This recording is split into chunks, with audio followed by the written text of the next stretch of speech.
Samantala, nasa linya naman po ng ating komunikasyon ngayong umaga si Commodore Noemi Cayabyab, tagapagsalita po ng Philippine Coast Guard. Ma'am, good morning. Jade at Admar po muli ang inyong mga kasama. Yes, good morning Sir Jade and Sir Admar. Asa po na sumusubaybay sa inyong programa. Yes ma'am, kumusta po yung ating mga paghahandang ginagawa ngayon? Kaugnay nga po dito sa paggunita itong Semana Santa.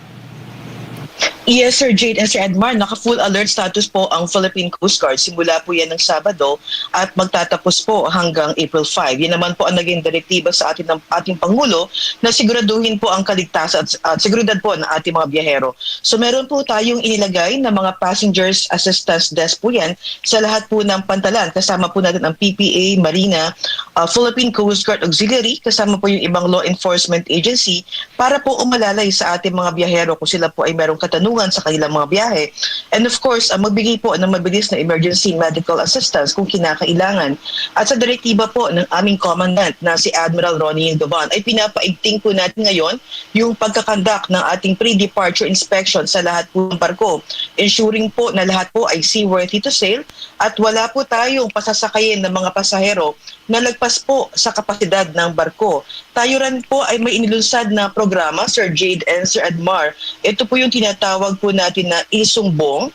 So meron po tayong ipinakalat na mga QR code sa lahat po ng pantalan, terminal, barko, and even sa mga motorboats po yan, no, para at least kung meron pong makikita ang ating pong mga biyahero that would compromise the safety, is pwede pong mai-report kaagad sa Philippine Coast Guard.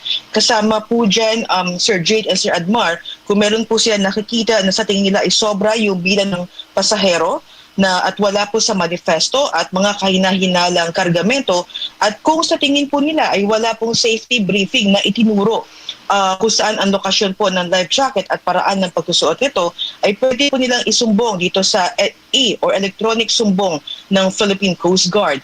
Naglagay rin po tayo ng ating mga Coast Guard K9 working dogs, particularly sa mga major ports, to conduct a baggage inspection at ang paglalagay rin po ng ating mga sea marshals sa lahat po ng ating mga passenger vessel, particularly yung may mga malalayong biyahe po. Mula noong Sabado hanggang ngayon, Commodore, ano-ano yung mga reklamong natatanggap niyo kung meron man? Ngayon po, wala po tayo natatanggap as we speak po. Naging proactive naman po ang Philippine Coast Guard at ang ating pong layunin talaga ngayong Semana Santa is zero maritime incident po tayo. Kaya nagpakalat rin po tayo ng halos 17,000 PCG personnel nationwide. At ito nga po nabanggit ko kanina, itong isumbong is para mas mabilis po tayo makapagbigay na aksyon sa mga i-report po ng ating po mga biyahero. Gaano ho ba karaming mga biyahero ang inaasahan natin ngayong Semana Santa, Commodore? Compared of last year, Sir Jade and Sir Admar, no, halos 3 million po yan, both inbound and outbound.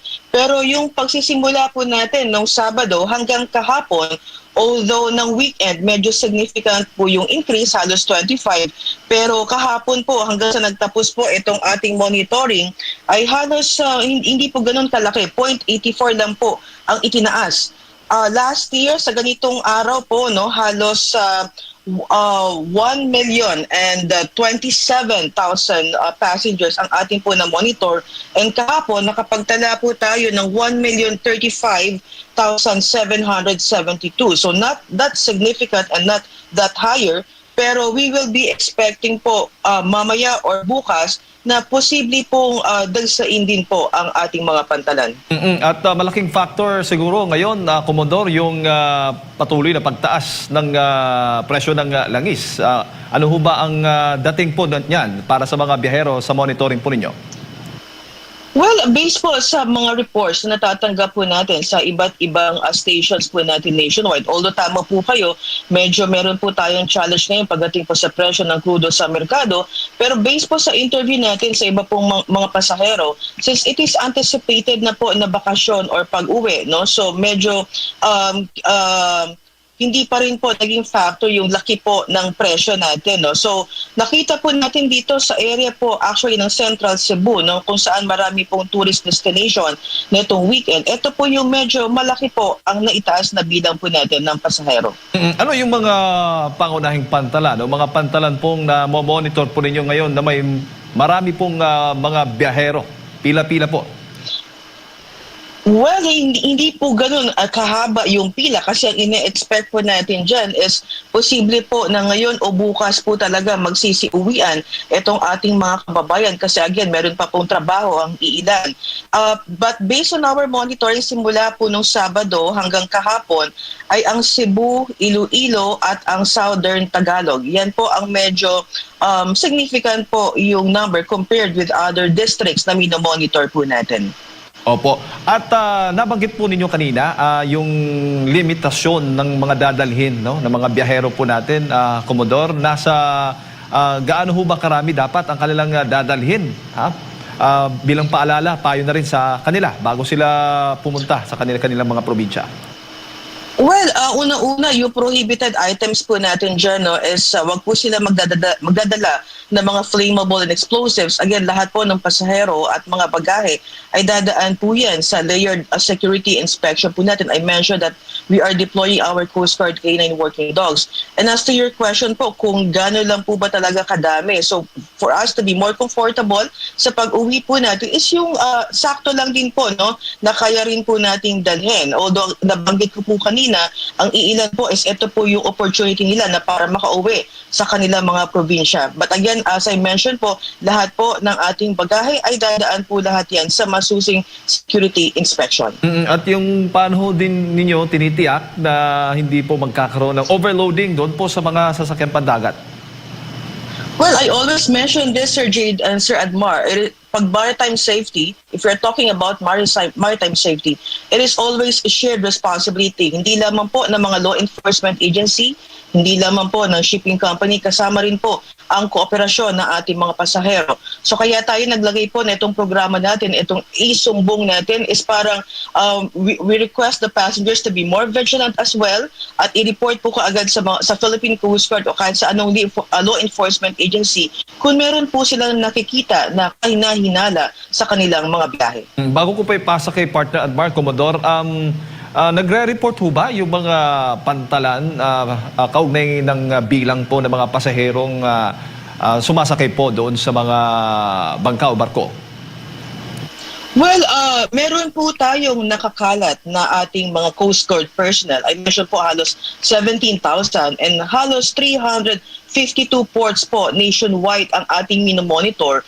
Every 6 hours po, nagre-report po ang ating mga tauhan sa iba't ibang Coast Guard operating units at sila po ay nagmo-monitor 24/7, particularly kung meron pong aalis na mga barko at mga motorboats sa kanilang mga area dahil ang Philippine Coast Guard po ay nagkakandak po ng pre-departure inspection sa lahat po ng barko at mga motorboats. And if I could also mention this one, 2 weeks ago, we were able to monitor a colorum fishing boat na nagsakay po ng mga biyahero, no, ginawang recreational boat, itong fishing boat na ito. At again, pag yan po ay colorum, hindi po yan dumadaan sa inspeksyon. So we are not assured of the life-saving equipment on board the motorboat po. So unfortunately, nagkaroon po ng insidente yung motorboat na yon. Kaya we encourage po ang ating pong mga biyahero na maging vigilant at i-report po kaagad sa Philippine Coast Guard itong mga colorum na mga motorboats at huwag po nilang tatangkilikin. General, magandang umaga. Si Admar po ito. Ma'am, ano po yung common maritime incident na na-monitor po ninyo sa nakalipas na Semana Santa at na ngayon din ang i-monitor nyo po? Last year, although hindi ganun kalaki ang maritime incident na i-report sa atin for the whole duration po ng monitoring ng Semana Santa, 53 po na pagkalunod, no, insidente ng pagkalunod ang atin pong na-monitor. Kaya yan po ang ginagawa rin ngayon ng Philippine Coast Guard. Ang goal po natin is zero maritime incident. Kaya ang ginagawa po ngayon ng Philippine Coast Guard, tayo po ay in coordination with the coastal community, with the beach owners, at tayo po ay nagpakalat ng ating lifeguards, rescue swimmers, and even yung mga floating assets po natin, kasama yung deployable response group na mag-conduct po ng regular coastal and seaborne patrol para in case po na magkakaroon ng insidente na ito na hindi naman po natin hinihingi ay madali po tayo makakapag-respond. At ang atin pong constant reminder sa atin pong mga turista, no, atin din po silang pinapaalalahanan na kung nakainom po ng alak ay huwag po tayo mag-engage into any water activities at palagi po nating babantayan yung ating mga anak kung sila po ay lalangoy, hindi naman po sa dagat, kasama na rin po yung swimming pool, no, para maiwasan po yung ganitong mga insidente. General, kung may isang beach resort po, obligado po sila ng nasa ilan po na mga life personnel, yung rescuer po? Well, based po sa policy po natin, dapat meron po silang lifeguard at least 25 to 50 meters po ang layo para masigurado po talaga na makikita nila lahat yung mga clients po nila na lumalangoy or nag-i-engage into any water activities. But then again, nakikita naman po natin yung challenge ng ibang beach owner, kaya po tayo ay nag-deploy rin na ating mga tauhan, na ating mga lifeguards and rescue swimmers para at least alalayan din po sila at masigurado po ang kaligtasan po ng lahat. Opo, clarify ko lang ma'am, yung common na dahilan ng pagkalunod, yung nabanggit nyo po na lasing at naligo po ng dagat? Yes, tama po kayo. Yan po ang naging cause ng mga drowning incident na i-report po sa atin last year. Opo. So sa kasalukuyan po ma'am, sa kabila po ng krisis, hindi nyo pa masasabi na may pagbaba or may epekto ito pong krisis po na kinakaharap natin ngayon sa bilang po ng mga pasaherong bumabiyahe? Ngayon po, hindi pa po natin masasabi, although etong nakaraang araw na nabanggit ko po kanina during the weekend compared of last year, yung Sabado at Linggo ay halos 24% po ang itinaas na bilang. Kahapon,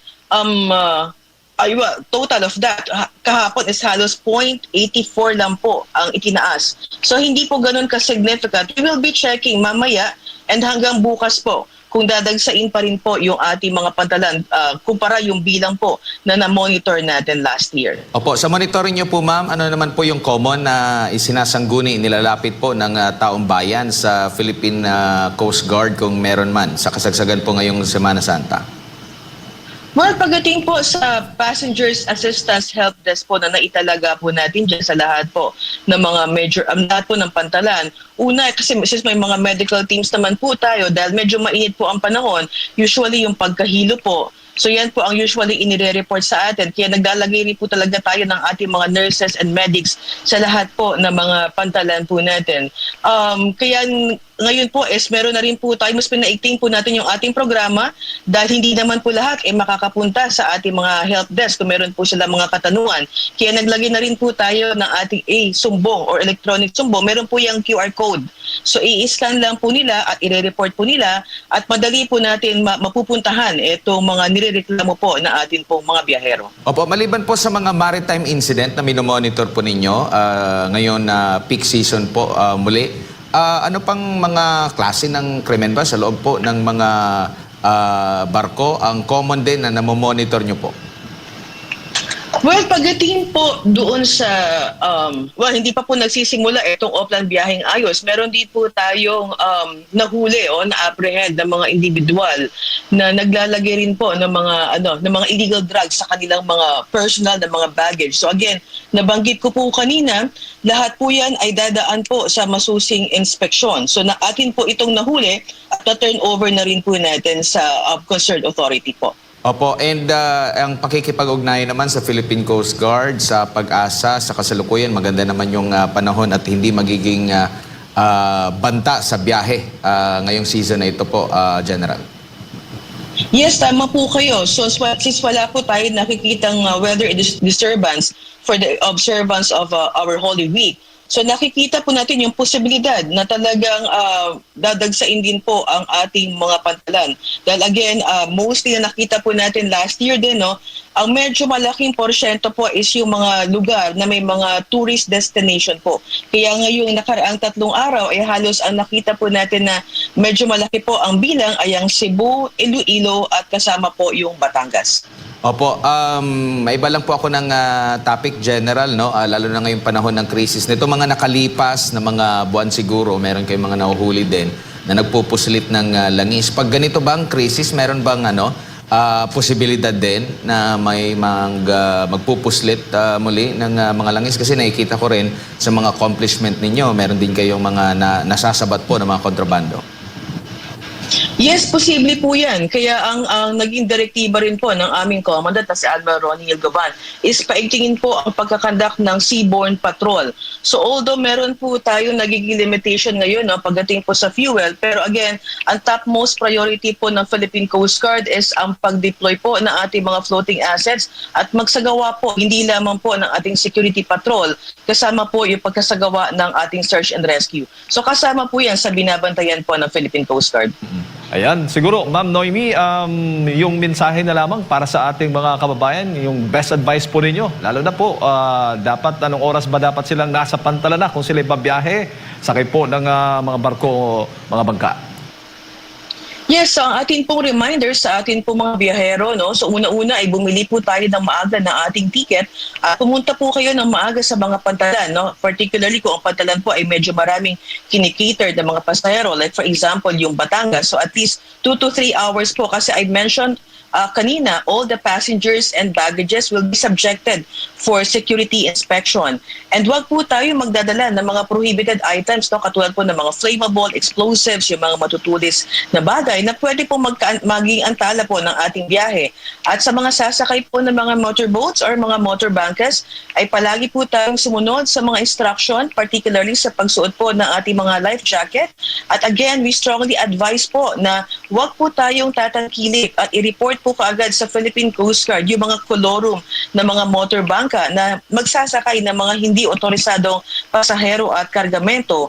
At nabanggit ko rin po kanina dahil medyo malaki po yung bilang ng pagkalunod na naitala po natin last year, we advise po our kababayan na wag po tayo mag-engage into any water activities kung tayo po ay nakainom ng alak at palagi po nating babantayan ng ating mga anak kung ito po ay lalangoy sa dagat at kahit sa swimming pool po. Yun lang po. Maraming salamat. Maraming salamat po, Ma'am Noemi, sa inyo pong oras at sa pagbibigay po niyo ng impormasyon ngayong umaga. Ayan po mga kababayan, si Commodore Noemi Cayabyab, tagapagsalita po ng Philippine Coast Guard, kaugnay nga po dito sa kanilang mga ginagawang paghahanda para sa Semana Santa.